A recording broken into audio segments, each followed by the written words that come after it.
नमस्कार दोस्तों, आज हम बात करेंगे lithium bromide absorption refrigeration system के बारे में।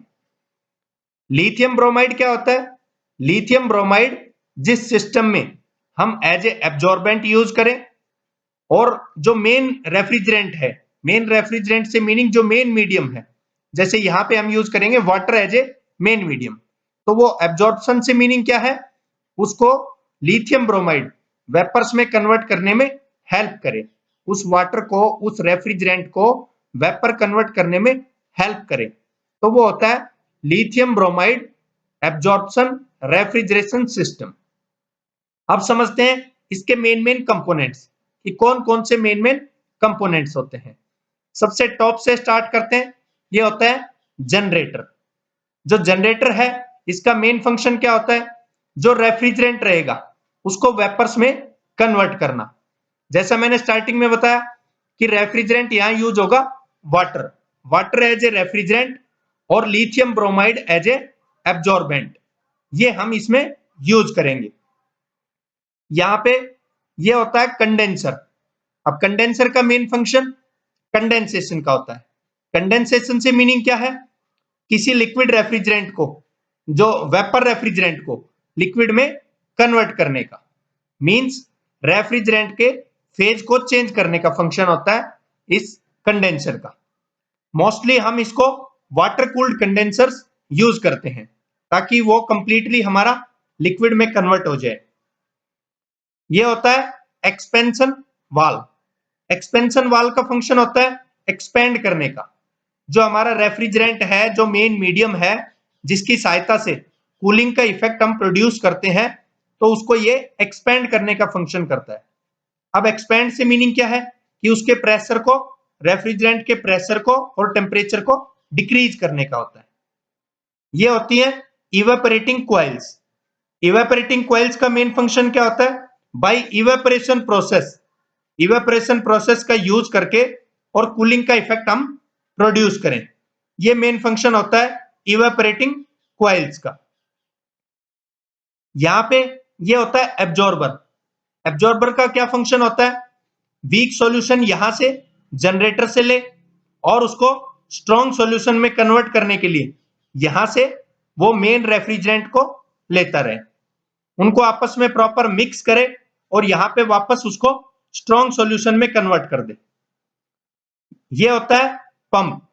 पंप का फंक्शन क्या होता है कि लो लेवल से उस स्ट्रॉन्ग सॉल्यूशन को पिक करके उठा के यहां से और उसको अपलिफ्ट करे, उसको यहां तक फॉरवर्ड करे जनरेटर तक। ये फंक्शन होता है पंप का। अब इसकी वर्किंग समझते हैं कि ये वर्क किस तरह से करता है। यहां पे लिथियम ब्रोमाइड एज ए एब्जॉर्बेंट यूज करते हैं और वाटर एज ए, यहां पे हम मेन रेफ्रिजरेंट यूज करते हैं। अब यहां पे दोनों होते हैं, तो क्या होगा? हम इसको हीट देंगे, हीट देंगे तो यहां से जो मेन रेफ्रिजरेंट हमारा water as a main refrigerant, उसके वेपर्स बन जाएंगे। तो वेपर्स जो है वो फॉरवर्ड हो जाते हैं आगे की तरफ। नीचे की तरफ क्या होगा? यहां पे लिथियम ब्रोमाइड और जो कुछ वाटर के पार्टिकल्स हैं वो नीचे एब्जॉर्बर में आ जाते हैं। इस तरह से अब आगे यहां पे क्या जाएंगे? जो मेन रेफ्रिजरेंट है हमारा वाटर, उसके वेपर्स जाते हैं। ये वेपर जाते हैं कंडेंसर के पास। अब कंडेंसर उनका फेज चेंज करने में मदद करता है। वो जो हमारा रेफ्रिजरेंट होगा उसका फेज चेंज करने में ये हेल्प करता है, क्योंकि वाटर कूल्ड है तो वाटर यहां से कूल वाटर की एंट्री करते हैं और यहां से ये एग्जिट होता है। जब वो वेपर्स इसके ऊपर गिरते हैं तो ये उनको कन्वर्ट करना स्टार्ट कर देता है, उसका फेज चेंज, रेफ्रिजरेंट का फेज चेंज करना स्टार्ट कर देता है। जब एग्जिट होता है तो वो हमारा कंप्लीटली वेपर से लिक्विड फॉर्म में आ जाता है।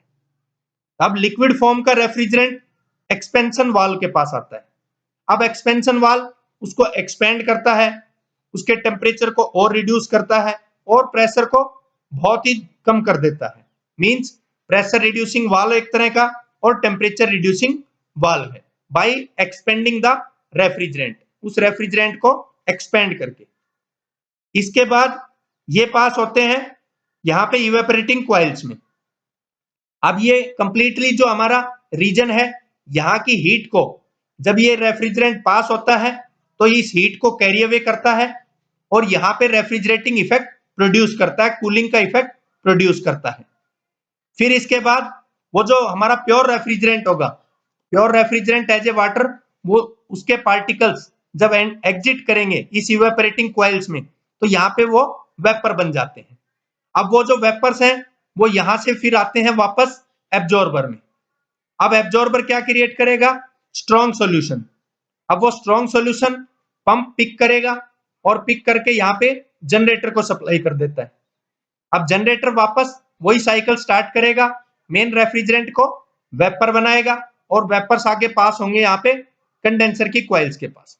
इस तरह से ये साइकिल वापस कंप्लीटली रिपीटेड होती है, रिपीटेड साइकिल चलती रहती है। तो ये था दोस्तों lithium bromide absorption refrigeration system. Thank you दोस्तों।